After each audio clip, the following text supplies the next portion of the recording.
Do you know how to read the lie when you are in the rough? So it's US Open this week, winged foot. We've already seen that the rough is very thick, and we've got 3 different options here on the ground. Andy, we've got on camera, say hi. Hello everybody. So we've got 3 different options. The yardage I've got to the flag is a 6-iron yardage. But as we know, looking at some of those, or hopefully you know, some of those shots we definitely aren't going to be able to hit a 6-iron with. So let's just take this one here first of all. So if we have a look at this shot here, we can see it's actually sitting up quite well. They're going to be very lucky to get one like this at wing foot. So it's kind of sitting on top of the grass. Now you may know that you want to be hitting down when you're in the rough. Well, actually on this one here, you can actually play this one like a normal shot. So I can get a 6-iron and just play my normal shot when I'm going to hit this shot. So, Andy, you can commentate on the shot and how good it is, hopefully. How good it is, yeah. So normal setup. I always have a little bit of weight on that front leg anyway when I'm hitting my irons. But this is just standard 6-iron. So it doesn't require much steepness. Really nice shot there. Excellent pace. I'm just going to say that, everyone, just pretend. But no, it was a nice shot. But yeah, a little bit of steepness, but not loads. But when we take a look at this one, okay, now look at that. You can't even see the ball from here. So.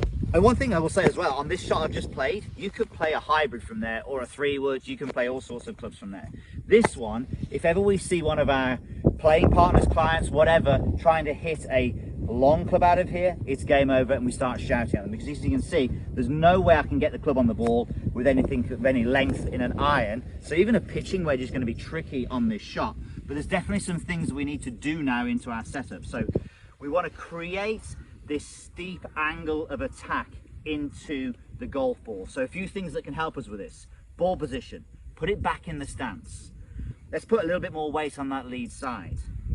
That, as a result of me leaning on the lead side and putting the ball back in my stance, you can see the handle of the club is well ahead of the golf ball. Now from here, it's going to be very much a sort of feeling of hitting down into the ground. It's going to be de-lofted, so it will shoot out okay, but what I need to do is I just need to miss as much of this grass here as possible. Key thing about this, take your medicine, get it back in play. Get it back in play. The one thing that we like to say is let the lie dictate the club, not the distance. Do not try and get it on the green from there if you've got 180, 190 yards. Definitely not. Anyway, moving on to the next shot. Come on, let's dig it out. But anywhere back on the fairway is good here. You're going to see them do this at Wingfoot this week, just to pitch it out and just avoid a double bogey.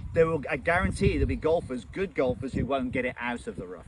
Like I'll put that in there. That's it, just in case there. Okay, he's hacked. And again, look at that. That's what's going to happen.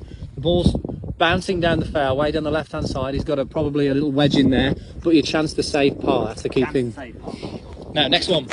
Okay. This one is somewhere in between. It's a little below the ground here, not quite sitting up.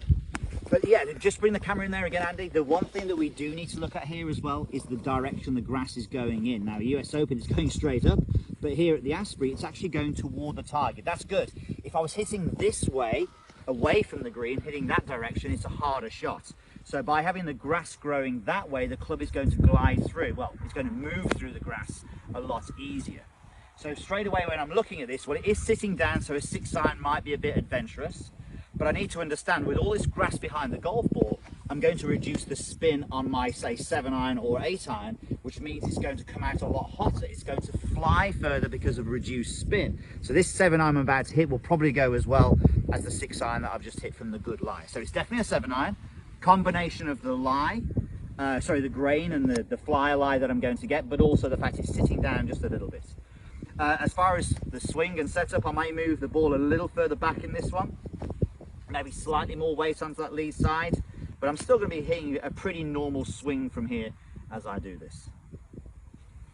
A little bit lower, you can see it's going to fly out there. Lovely shot there, Pierce. Yeah. Very nice, very nice. Oh my God, it's just gone in the hole. But you know what? Again, all of those 3 shots are functional, but the reason they were functional, I wasn't letting the distance dictate the club I used, I was letting the lie dictate the club that I used. 3 different lies, 3 different clubs. Make sure you read them, guys, and make sure you play them just like Pierce. Every single one of those are beautiful, Pierce. Well done.